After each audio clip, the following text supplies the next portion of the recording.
Now, the Emergency Regulations Ordinance is a colonial-era law, and it hasn't been used in more than half a century. The law allows the city's chief executive to make any regulation she might consider in the public interest, in situations deemed as an occasion of emergency or public danger. It was put into law by the British colonial government in 1922. At the time, it was used to combat a strike by 30,000 Chinese seamen demanding higher wages. The dispute brought the harbour to a standstill and spread to the wider population. The colonial government suspended train services, forcing workers to travel on foot. The strikers won in the end, but the Emergency Regulations Ordinance has remained on the books.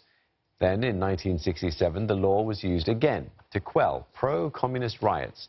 The colonial secretary was able to order the detention of anyone for up to a year without giving any reason.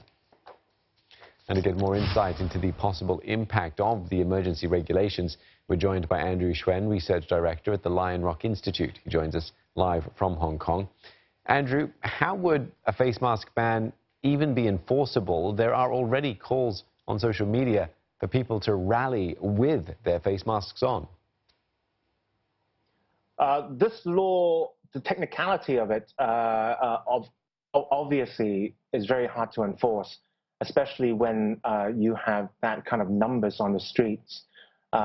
This smells very much like a desperate move by the government. The government is running out of options and therefore is resorting to a more and more draconian measures, which is escalating the pressure. The protests you see happening in Hong Kong today is not just in a few spots. It's now spreading to the entire city with many, many different train stations being closed. So the anger and tension on the streets right now is actually extremely palpable. Andrew, in the press conference earlier, Carrie Lam was repeatedly at pains to emphasize the fact that Hong Kong isn't in a state of emergency. Why is it important for her to make that distinction? Because this law is a Pandora's box, which once opened could result in many different unintended consequences. On a constitutional theory level, bypassing the legislature in passing any laws is extremely dangerous in political stability, because you don't have dissenting views or dissenting tensions dissipated through debate within the legislature. So this is an extremely dangerous move that is politically destabilizing, extremely politically destabilizing, that could finally affect the financial markets in Hong Kong. So the actual face mask ban is rather secondary as compared to the fact that the government is finally trying to pass laws without consulting the legislatures. And this will not result in a good thing.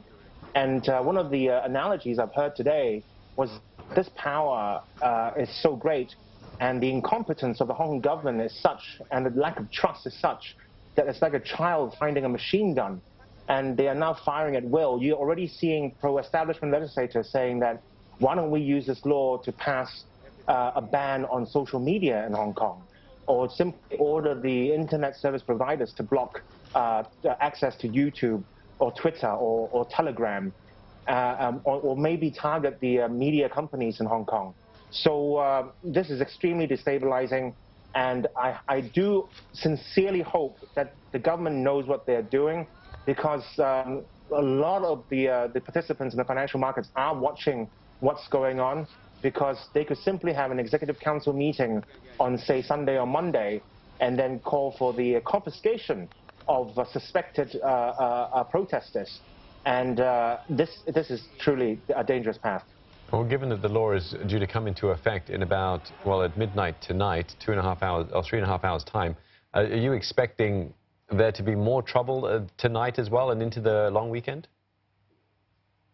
Yes, I'm definitely expecting more trouble. The only safety valve, I think, left is that a judicial review on this particular regulation has been filed with the courts at 5 p.m. today. And we have to see whether the courts overturn this. because according to our mini constitution, the basic law of Hong Kong, the government has no power. The power of legislation rests solely on the legislature. And to use and invoke a law that was written prior to the Nazi Germany rising to power, around the same time as Mussolini's rise in fascist Italy, it's unbelievable in the 21st century. And so therefore, hopefully the courts can step in and stop this law put into effect and open the Pandora's box of the executive being vested with legislative powers. No, many thanks for your thoughts this evening. Andrew Schwen, the Research Director at the Lion Rock Institute.